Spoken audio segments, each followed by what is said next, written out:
Hello and welcome to the Weber channel. I'm Jason, your host. I've been up since 3 a.m. You know how I said that sometimes my brain goes off in a direction and no matter what I want to do, I've got to just sort it. I've been having some issues with my laptop, my main primary backup replacement for this computer. Reboots and stuff like that. And because I know so much about computers, there's very few places when I get stuck on something, there's usually nowhere to turn to. For most people, when they have a problem with computers, they can just Google it, Reddit it. They can go on different areas of the web and find out. They can go on Discord. And without ego, and this isn't anything to do with ego, this is simply a fact of having spent the last 48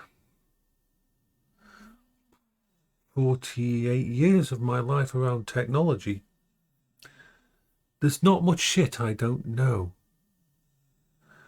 And for something to stall me, like, for example, the last problem I had with this PC in front of me was such a weird problem that I'd never seen it anywhere.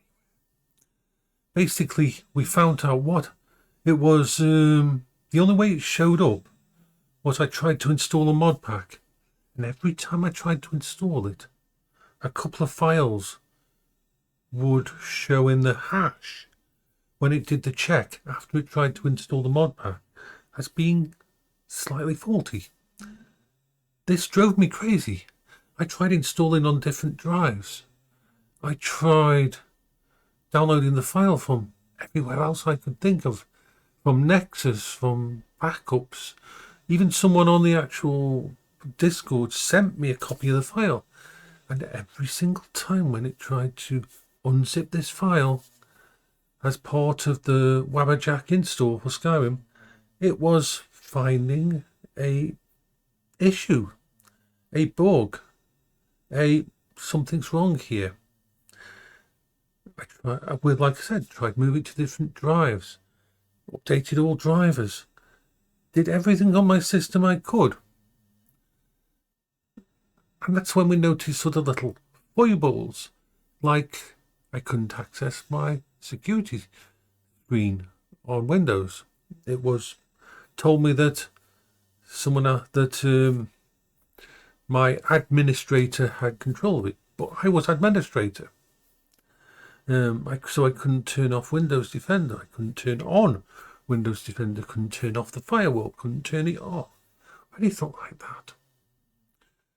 And it seemed that time the problem was a faulty install, a corrupt install, 1 in a million probably, of Windows 11.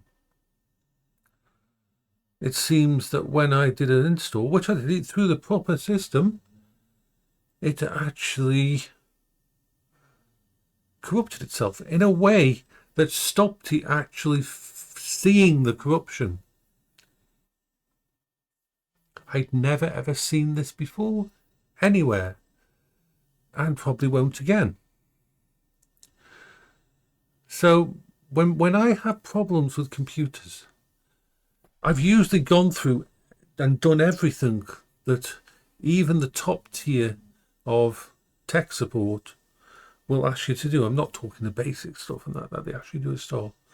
But yeah. So what was this problem? You know I like storage. So I've got my ThinkPad laptop, which is supposed to be one of the most stable computers in the world when it comes to laptops.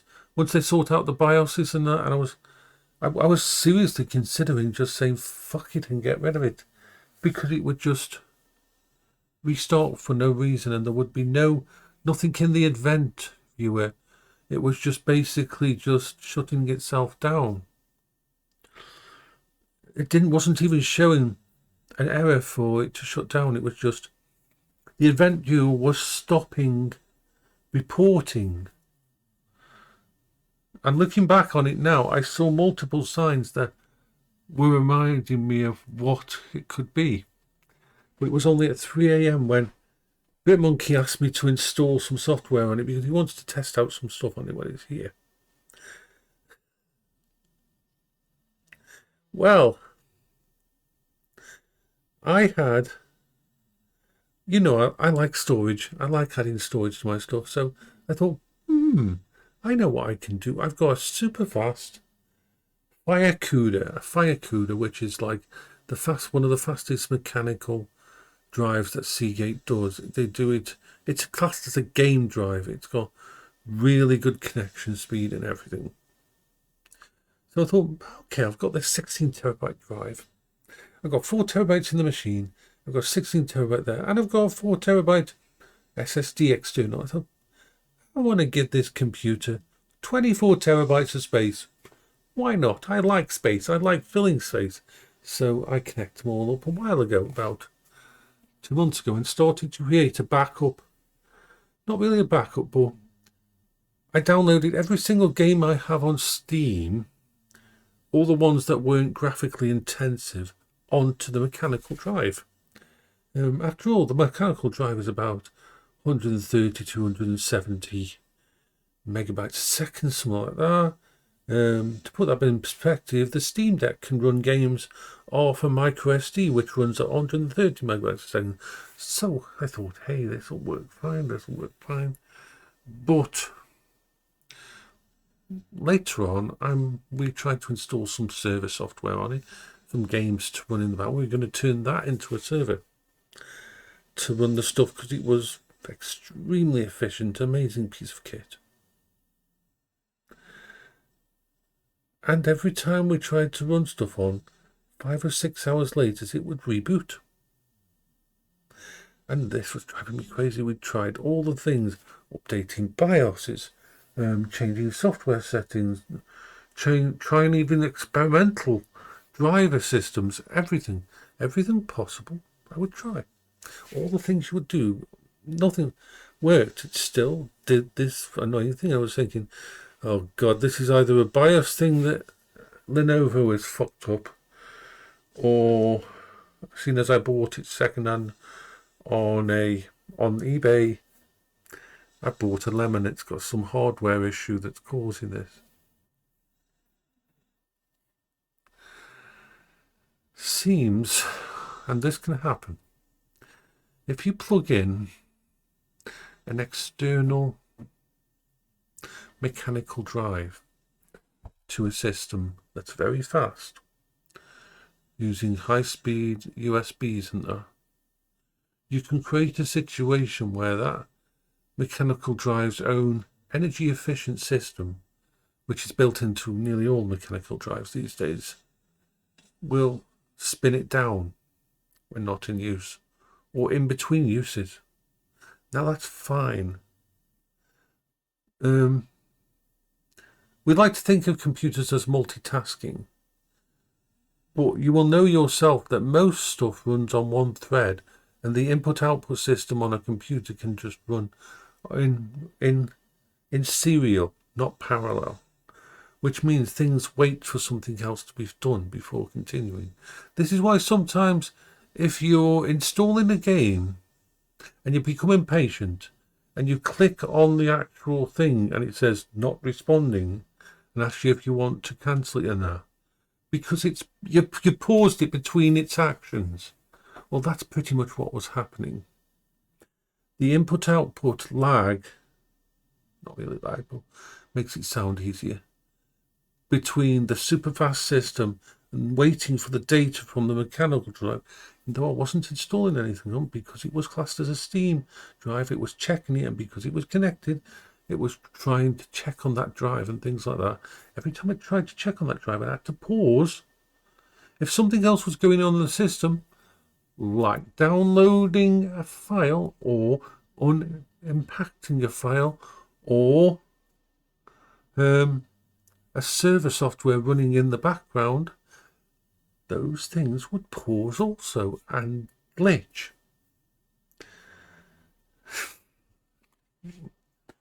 Not the kind of thing you figure out just by contacting other people. Because this is the kind of shit that just is so weird. After all, who connects a 16 terabyte fucking drive? It does remind me, though, that I've had that same kind of problem with USB specific. USB specific, I've had this problem before. Not long ago, I've got a 22 terabyte Lacy business drive. It's a lovely drive, but if I connect it via USB 4 or something super fast, and this drive is a 22 terabyte super fast mechanical drive, external, then certain things on that computer will just be a bit off, be a bit slow. Not stuff that I'm running on that drive, but as if once you connect that, it's using resources and it uses larger resources because it's so slow and it's taking up it isn't the bandwidth, but it's taking up the input, output clocks, which is causing everything else to go a bit weird. Which is why I don't use those drives very often at all. You don't get it with external SSDs because they're like 400, 500, 600 megabytes a second.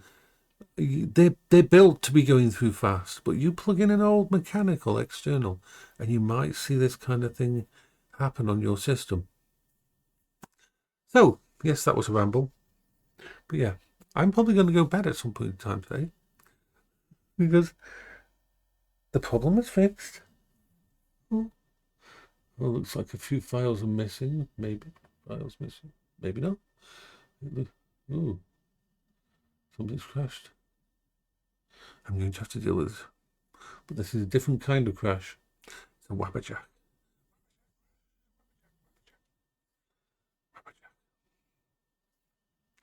So, I should say to you goodbye while I mess with more tech. By the way, I really enjoy doing it, messing with tech, as you can tell. It actually makes me happy, although I'm going to be exhausted and probably need to sleep by midday. Bye-bye.